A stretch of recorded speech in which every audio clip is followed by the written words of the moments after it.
Hello, and welcome back to the library. If you've been swimming around the Game-Rave pool for a while, you may have noticed the Lightspan section of the website. The Lightspan series of games and video discs was a special collaboration between Sony of America and the Lightspan Educational Company. Designed around an interactive educational learning experience, it introduced PlayStation systems and customized learning software into schools. That's right, PlayStation was now part of the curriculum. For today's video, I split into three ways: a crash course in Lightspan itself, a quick history of the external parties involved with today's subject matter, and then the first disc set alphabetically, 16 Tales. The Lightspan Partnership Incorporated was focused on interactive and digital learning for schools. Their name comes from their desire to build bridges of light between schools and homes through new learning methods. The website offered samples of their work and daily activities, including quizzes and minigames. Focused specifically on the kindergarten to 6th grade range, they also help develop family involvement services, professional development, and a variety of tools and applications for teachers and faculty alike. With a focus on interactivity, the ever-growing video games industry was a perfect match with Sony waiting in the wings. No longer would students simply be fed information, now they could interact with it and learn at their own pace. Even better, Lightspan had its production facilities and teams to help produce its own content. This included in-house characters, animation and recording studios, and more. This led to easily identifiable characters like Mars Moose leading the way for the software. The secret ingredient was providing children with something familiar that they could find meaning in. He may never have reached Crash Bandicoot or Spyro's level of popularity, but that's partially due to Lightspan never being available to the public. It was strictly schools only. The materials provided to schools were no laughing matter either. Entire lesson plans, homework schedules, assignments, plus teachers' books were provided with supplemental materials to ensure a cohesive learning experience. What set the Lightspan partnership apart from the standard retail PlayStation offerings was that every school had its own unique selection of materials. Schools would meet with representatives, and they together would map out their needs and curriculum, and then Lightspan would tailor a whole kit based on their prerequisites. The scope of this customization included which programs to include, the number of discs per program, which test portfolios to include, and more.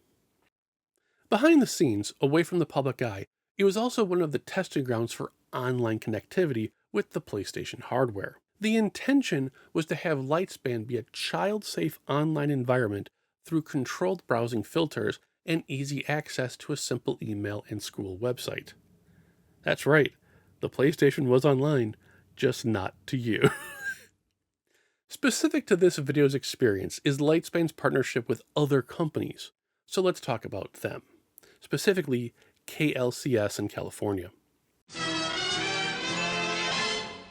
Public-funded broadcasting has been around for over 50 years, with some famous names tied to the services: Mr. Rogers' Neighborhood, Sesame Street, Julia Child, and Bob Ross, among others.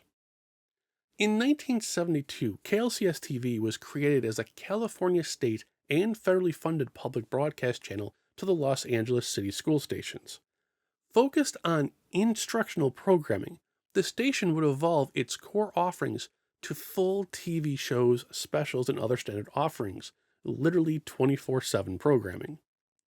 In a bit of good news, the station is still around to this day and can be found at klcs.org. When it came to Lightspan, their team-up would focus on the narrative-focused program known as 16 Tales. In its purest form, the 16 Tales show was a televised story time for children. Each of the 16 segments was an average of 15 minutes, with ever-changing hosts who narrated the stories. The folk tales came from all walks of life, spanning hundreds of years and different countries. Some hosts even wore attire tied to the era of the tales. Beautiful, if sometimes quirky, hand-drawn illustrations are shown during each narration by various artists. The added charm is that the pictures aren't being scanned in. A cameraman is actively hovering over the real art canvas, creating real-time zooms, panning, and sometimes shaky transitions. When publishing these television episodes to the PlayStation, Lightspan split them into several chunks, at about 4 episodes per disc, totaling 4 CDs in the series. Each CD provides about an hour's worth of entertainment in 15-minute chunks, with some sequences being one story or split among 2 shorter narratives. From a collection standpoint, there doesn't seem to appear to be any teacher's books or manuals tied to the 16 Tales series, so these were likely treated as entertainment or at least an educational break time from the usual classroom teachings. A chance to veg out while still learning something, if you will. What makes this particular branch of the Lightspan experience charming is its multi-layered time capsule. There is a sweet peacefulness to watching episodes of a late 70s to early 80s children's television program intended to play on a 90s gaming platform on a 2000 era TV while it's running on modern hardware. More importantly, if you're ever going to start collecting Lightspan, know that 16 Tales is one of the more annoying subsets to gather. It's not, oh my god, rare, but it will take a couple of searches to find it. For a complete listing of each disc's content, you can check out the pages on PlayStationLibrary.com or just watch the full videos here on the channel. I'll have a link to them in the description below. Alright guys, there you go. Welcome to the Lightspan era, to Game-Rave TV. So, what's funny about the 16 Tales discs is that they are literally just the CDs in their sleeves. They don't have manuals, they don't have books as far as I can tell, and there's actually a couple other sets in Lightspan that are like that have no books, nothing tied to them. So it's a really weird starting point for the series, but it is one of the harder sets. If you have any questions, let me know. We're going to be diving into Lightspan a lot more often, especially on site. Things continue with the Zixseed and all the robots and the cards, and so much good stuff is going on. See me in the comments section below. I'll see you guys later. Take care.